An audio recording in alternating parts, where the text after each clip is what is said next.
Mark chapter 5, 1 through 43. And when they came over unto the other side of the sea, into the country of the Gadarenes, and when he was come out of the ship, immediately there met him out of the tombs a man with an unclean spirit, who had his dwelling among the tomb, and no man could bind him, no, not with chains, because he had been often bound with fetters and chains, and the chains had been plucked asunder by him, and the fetters broken in pieces, neither could any man tame him.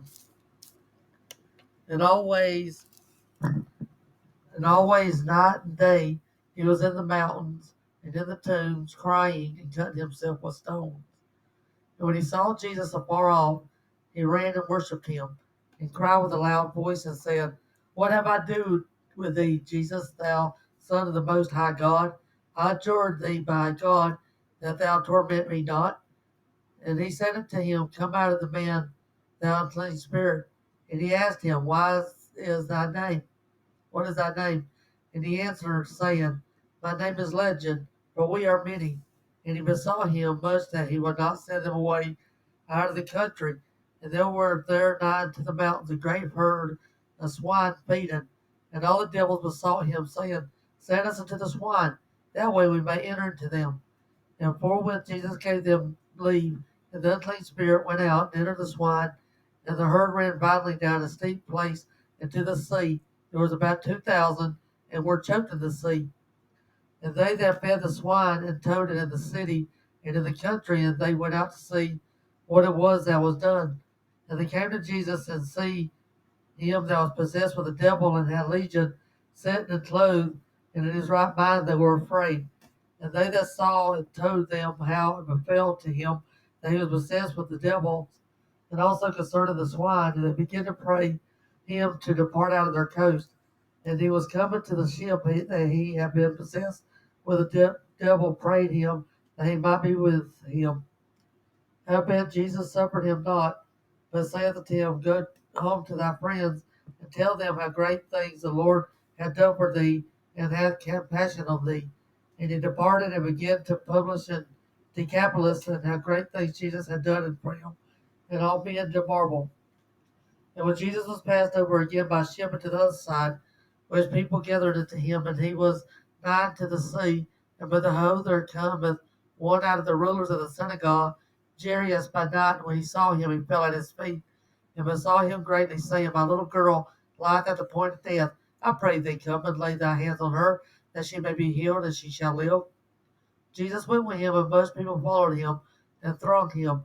And a certain woman which had an issue of blood 12 years had suffered many things of many physicians, and had spent all that she had, and was nothing better, but rather grew worse. When she heard of Jesus coming into the press behind him, touched his garment. For she said, If I touch his garment, I shall be whole. And straightway the fountain of her blood was dried up, and she felt in her body that she was healed of that plague. And Jesus, immediately knowing in himself that the virtue had gone out of him, turned about him in the press and said, Who toucheth my clothes?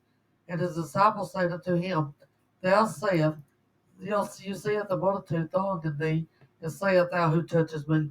And he looked around about to see her that had done these things. And when the woman feared and trembling, knowing what was done unto her, came and fell down before him and told him all the truth. And he said unto her, Daughter, thy faith hath made thee whole. Go in peace and be whole of thy plague. While he said spake, there came from the ruler of the synagogue house certain which saith, Thy daughter is dead. Why troublest the master? Any other? As soon as Jesus heard the word that was spoken, he said unto the ruler of the synagogue, Be not afraid, only believe. And he suffered no man to follow him, save Peter, James, and John, the brother of James. And he cometh to the house of the ruler of the synagogue, and seeth the tumult, and them that wept and wailed greatly. And when he was come in, he saith unto them, Why maketh ye ado, and weep? The damsel is not dead, but sleepeth. And they laughed him to scorn. But when he had put them all out, he taketh the father and the mother of the damsel, and them that were with him, and entered in where the damsel was laying. And he took the damsel by the hand, and said unto her, Tabitha, come.